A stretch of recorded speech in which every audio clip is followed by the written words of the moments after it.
ఇప్పుడు 46వ నామం చెప్పండి, ఎవరన్నా ఒకళ్ళు.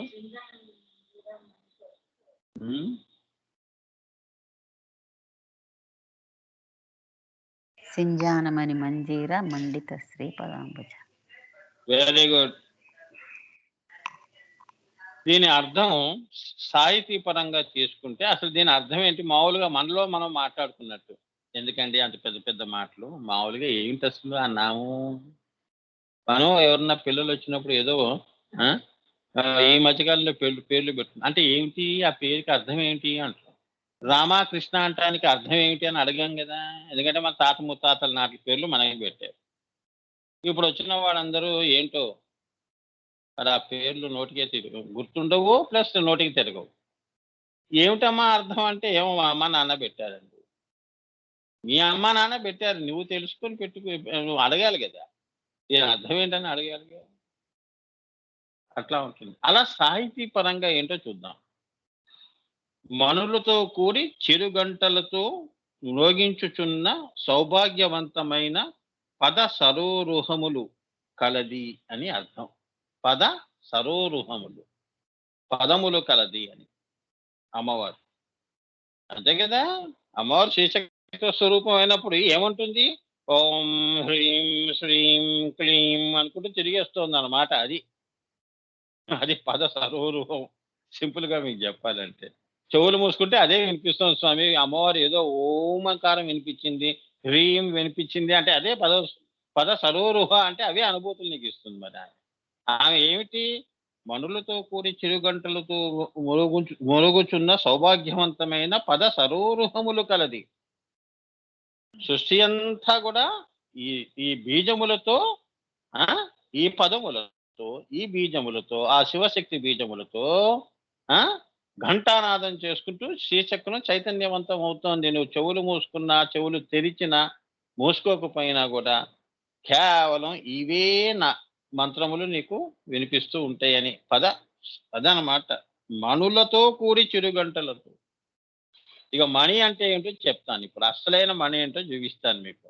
మీరను అంటే ఏంటంటే అమ్మవారు పంచదశి, షోడశి, మహాషోడశి అనే పదములతో ఘంటలు నాదములు చేసుకుంటూ కయ్యహిలరీం హసకహలరీం సకలరీం, ఇది పంచదశి. మూడో కన్ను నుంచి మళ్ళీ ఆ గంటలు ఎలా ఉంటాయో చూడండి, అలా వినిపిస్తాయో చూడండి.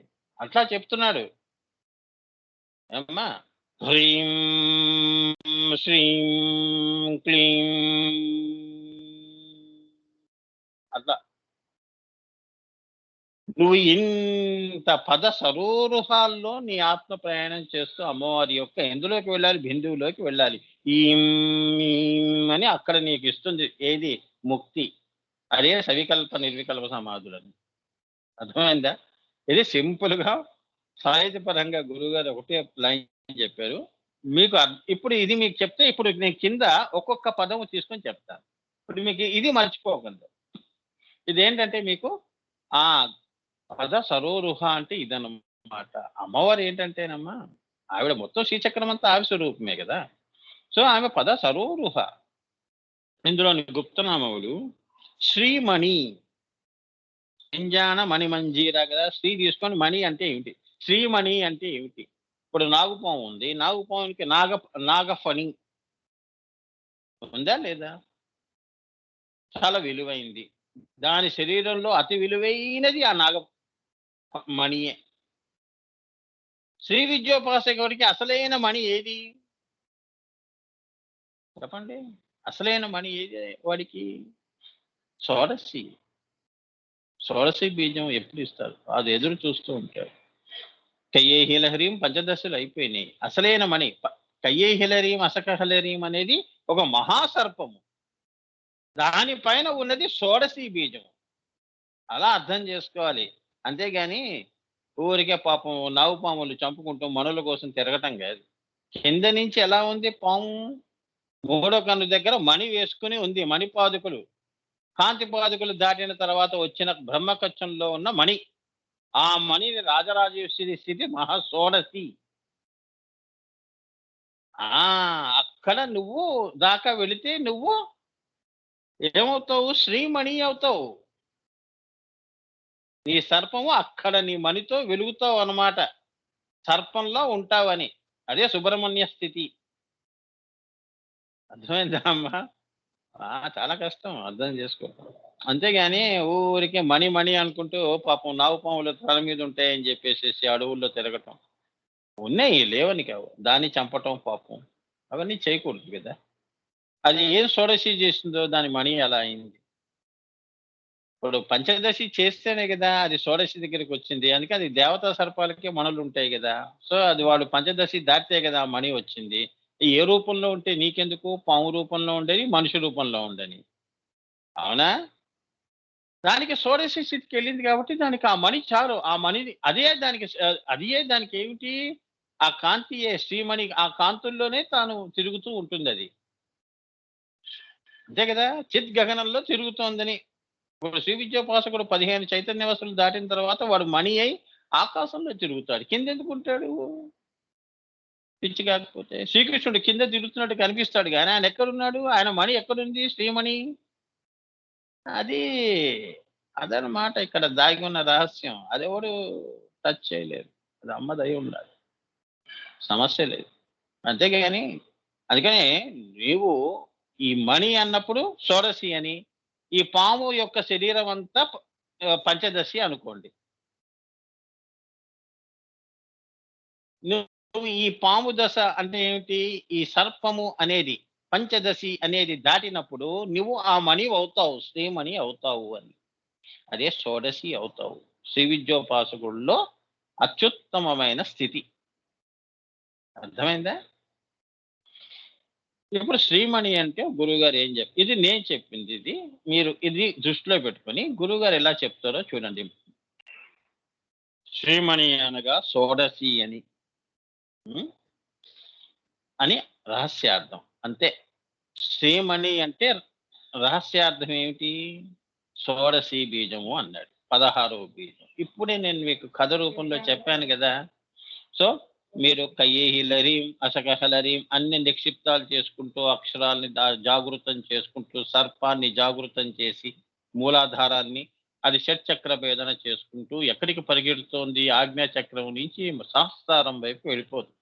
ఆజ్ఞా చక్రం దగ్గరికి వచ్చినప్పుడు మళ్ళీ గురువు మళ్ళీ నీకు షోడశి బీజం ఇచ్చి మళ్ళీ నిన్ను మణిని చేస్తాడు. అర్థమైందా? మణికంఠుడిని చేస్తాడు. మణికంఠుడు అయ్యప్పని చేస్తాడు. లోకానికి అయ్యప్ప అవుతావు. అర్థమైందా? రాజరాజేశ్వరి స్థితిని చేస్తాడు నిన్ను. అదనమాట. షోడశి బీజం ఇచ్చి.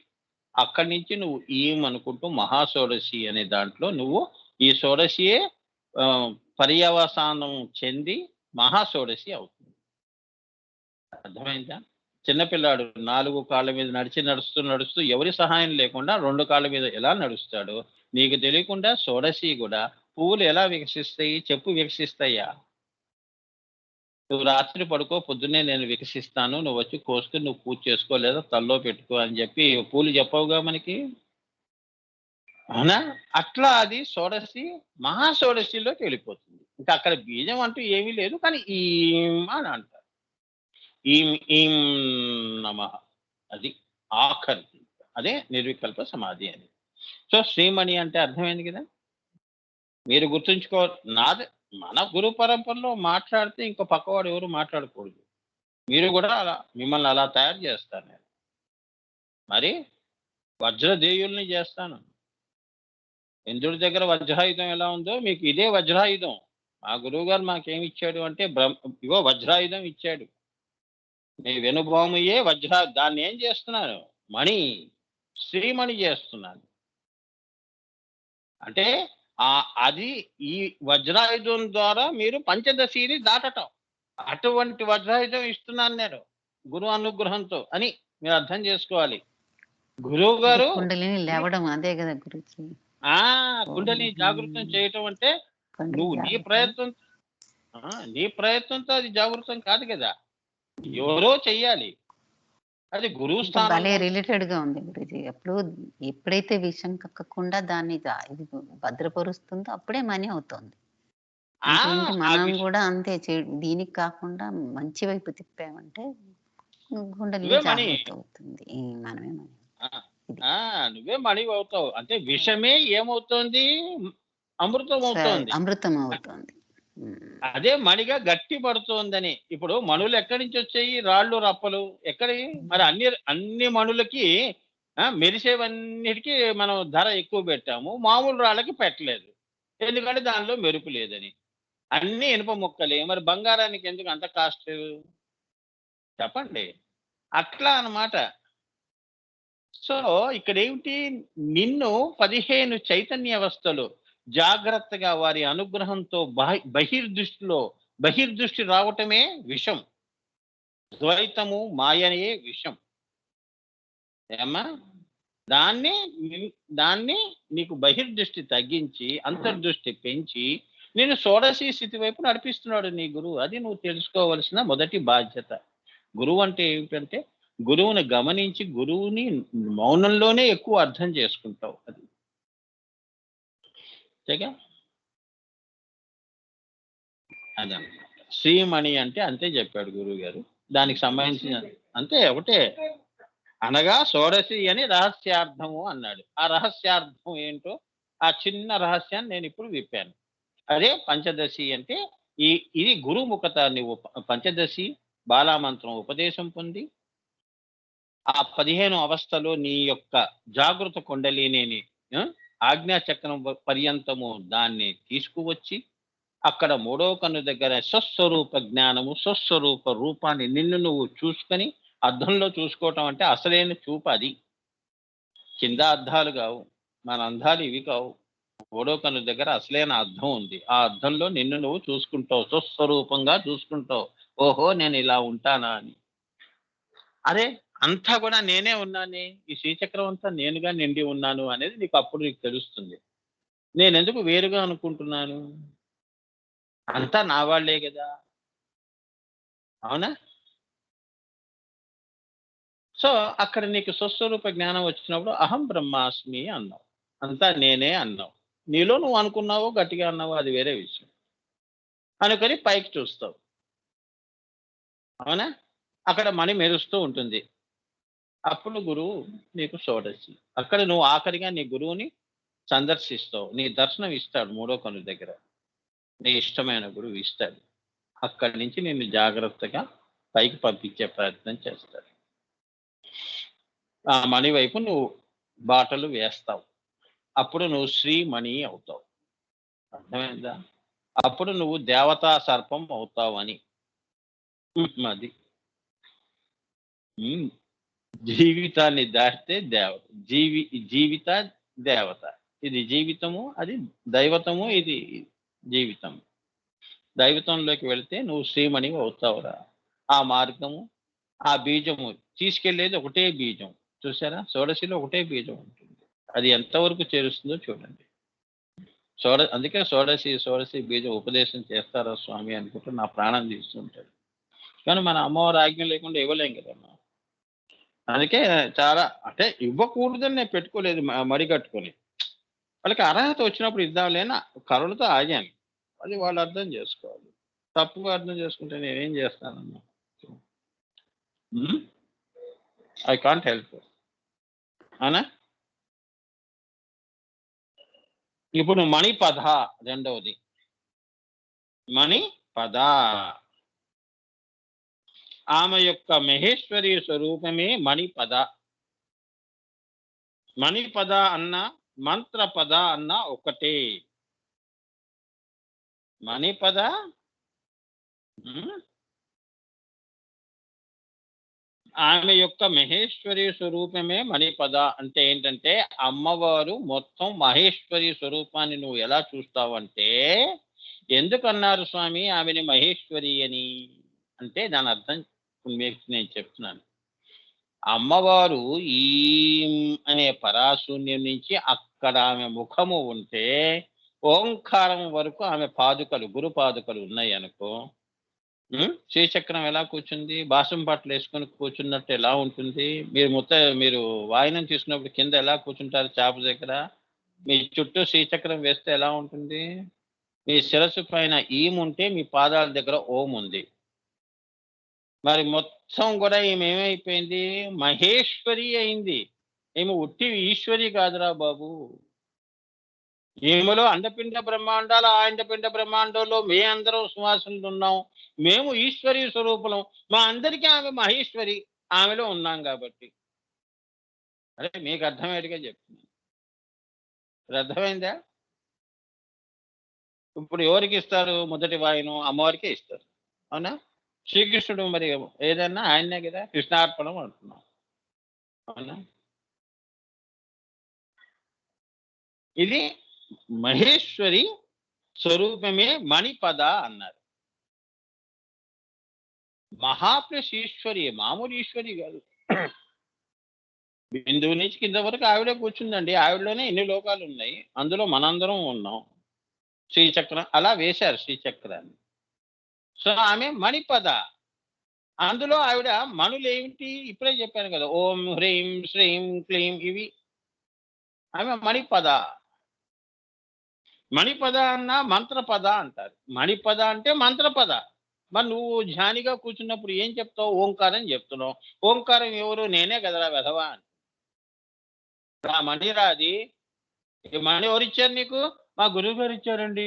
ఆహా, సరే, అయితే ఓకే, నా ఆశీస్సులు అంటూ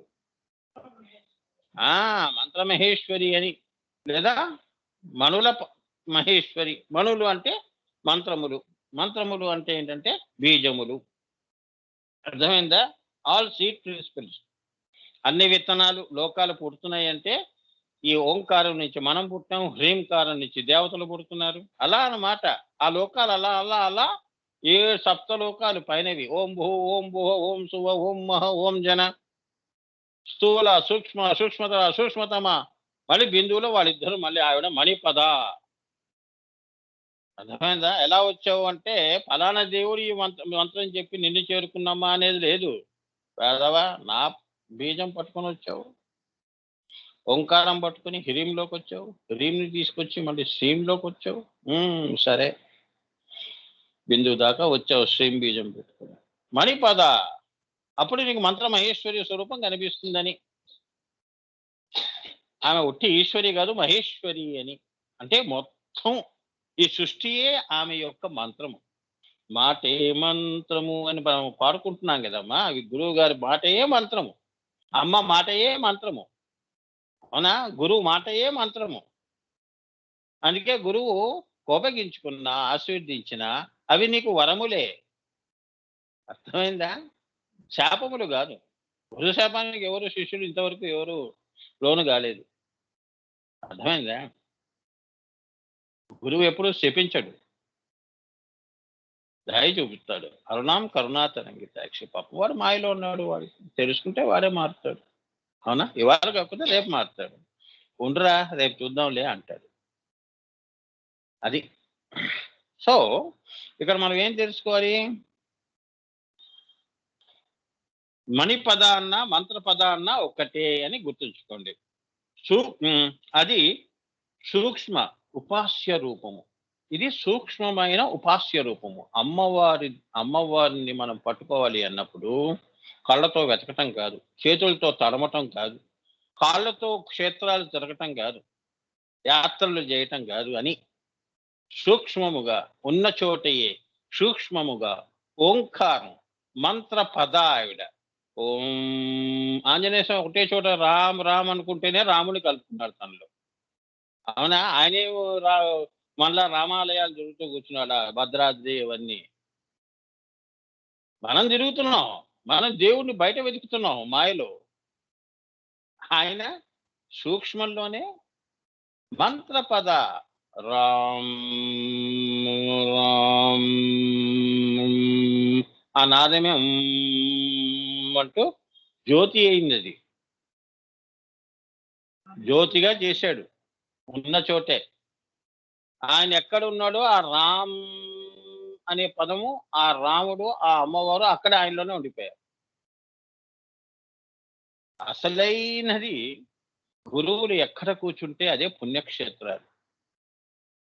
అమ్మవారు ఎక్కడ భక్తులు ఎవరైతే తపస్సులు చేసే స్థలాలు ఉంటాయి అక్కడే అదే పుణ్యక్షేత్రాలు అలానే అది శక్తి పీఠాలు కూడా.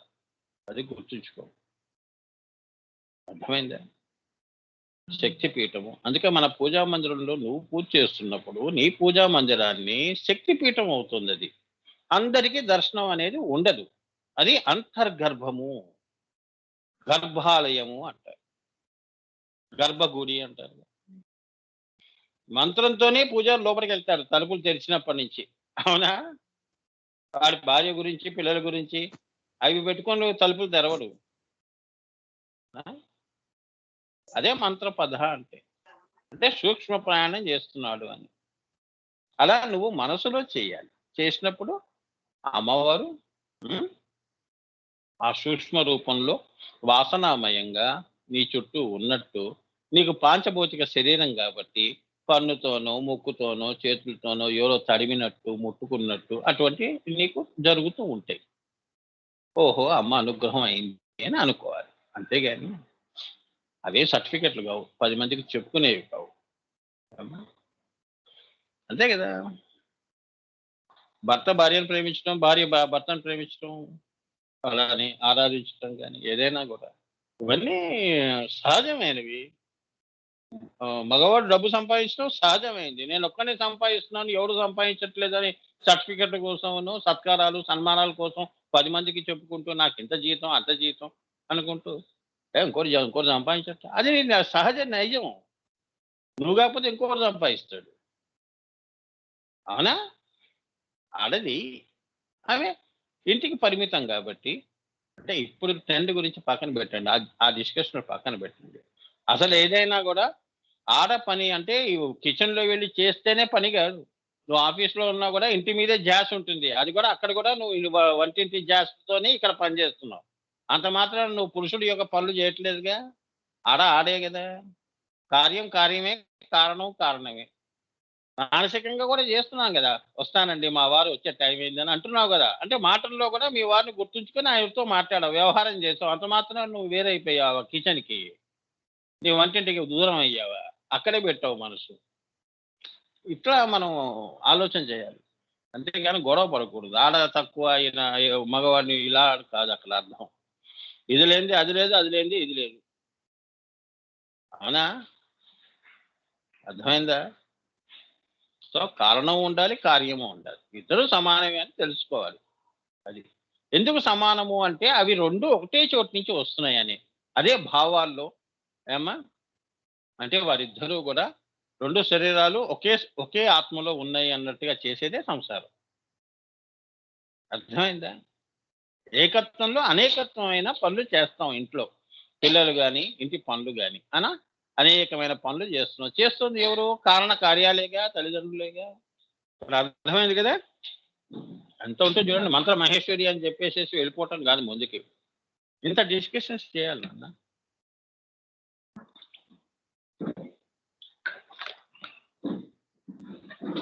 ఇది అమ్మవారికి అందరికీ ఇవ్వదు. అది పూర్వజన్మ సుకృతం వల్ల వస్తుంది. ఇక్కడ చూడండి ఎంత డిఫికల్ట్‌గా వస్తుంది చూడండి.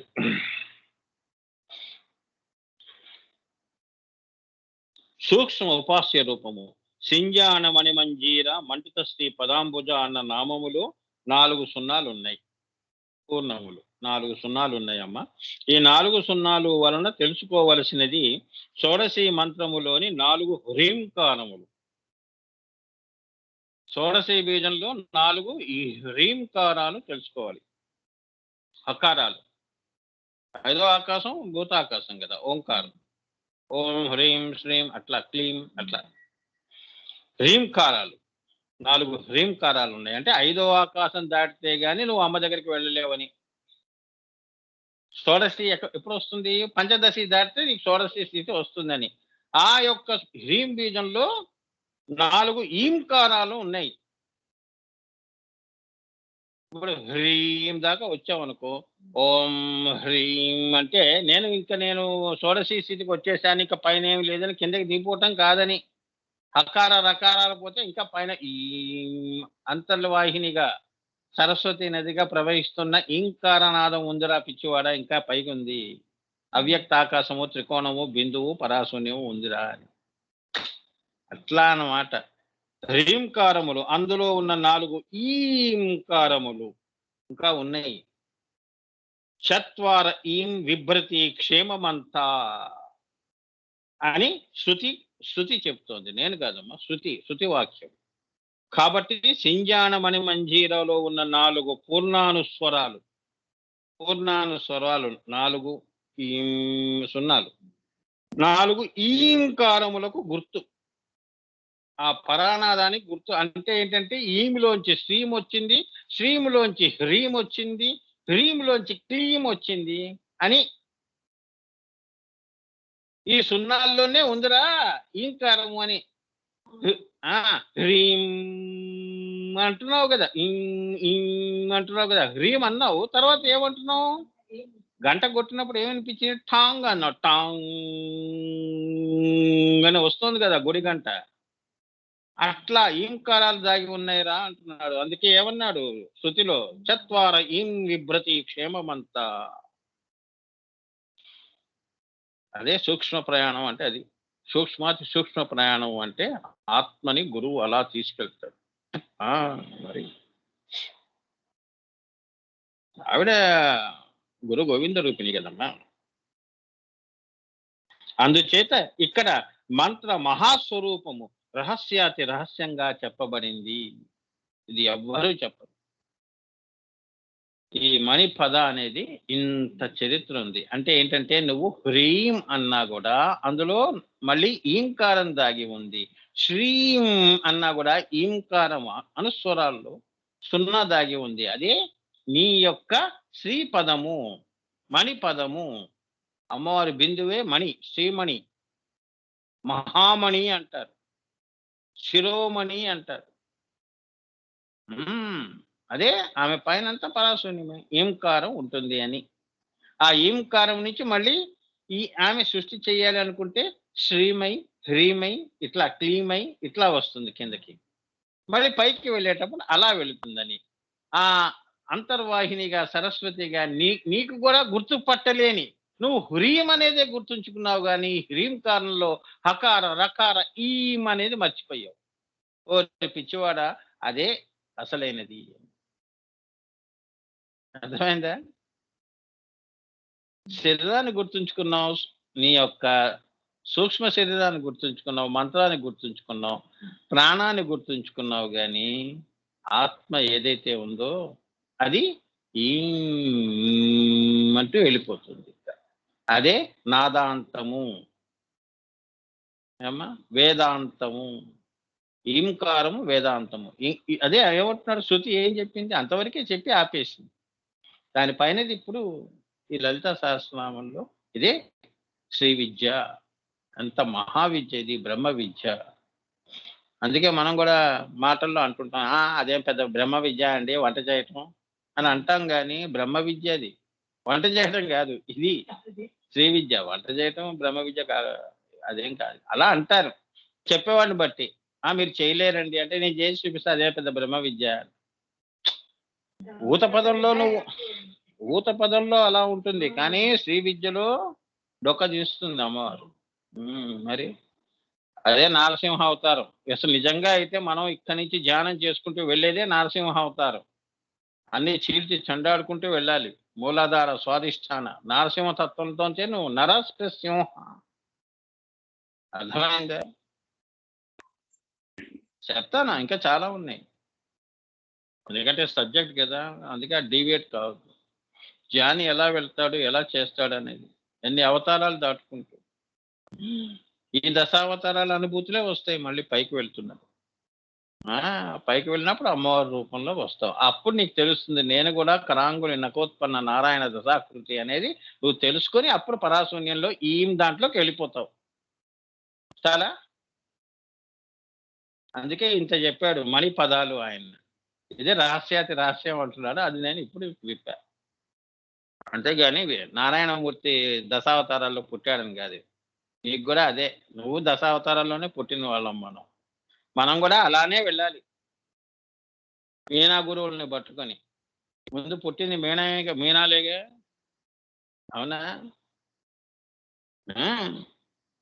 మంత్ర మంత్ర మంత్ర సాగరంలో నువ్వు మీనాగా తిరుగుతూ ఉండాలి. ఓం అనుకుంటూ కూర్చోవాలి. అదే సాగరము. నాదమే సాగరము. నాద సాగరము. అందులో నువ్వు మీనము. నీ ఆత్మ మీనము. అది మొదటి అవతారం. చెప్తా నేను ఇవన్నీ చూడండి ఆశ్చర్యపోతారు. చివరికి మిమ్మల్ని ఒక పురుషుడిగా ఎలా చేస్తానో, స్త్రీగా ఎలా స్త్రీ పురుషాన్ని కాదు. మూడో కన్ను దగ్గర నుంచి ఒక జ్యోతిగా ఎలా చూపిస్తాను. ఆ జ్యోతి మళ్ళీ పైకి వెళ్ళినప్పుడు అమ్మవారిగా ఎలా ఓహో! నేను ఇక్కడి నుంచి వచ్చాను బిందువు నుంచి. కరాంగులి నకోత్పన్న. అమ్మవారి భాగమే గదా నేను కూడా. నేనే అమ్మవారిని కదా అని తెలుసుకొని నువ్వు పరాశూన్యంలో, ఈంకారంలో లయమైపోతావు నాయనా. అదే నిర్వికల్ప సమాధి. చాలా మరి ఇదంతా చెప్పండి స్వామి కింద నుంచి అంటే టైం పడుతుందన్న. అందుకే నేను ఇక్కడికి ఈ నామం అయిపోయింది. మళ్ళీ అందులోకి వెళ్ళాము అంటే అది యోగం. అది ప్రజ్ఞా విలాసంలో చెప్తాను. అది వేరే విషయం. ఇంకా అక్కడంతా ఇవే ఉంటాయి. అవన్నీ తీసుకొచ్చి ఇందులో కలపకూడదు. అర్థమైందా? అది. దీని అందం ఇంతవరకే కాపాడాలి. అవునా? మనం కూడా మేకప్ ఎలా చేసుకుంటాం? ఓవర్ చెయ్యం గదా! ఎంత మన తృప్తి మనం మనసుకి ఎలా మనకి నచ్చే వరకు డ్రెస్సింగ్ చేస్తాం. ఓవర్ చేశామంటే పాడైపోతుంది. ఓవర్ చేయొద్దు.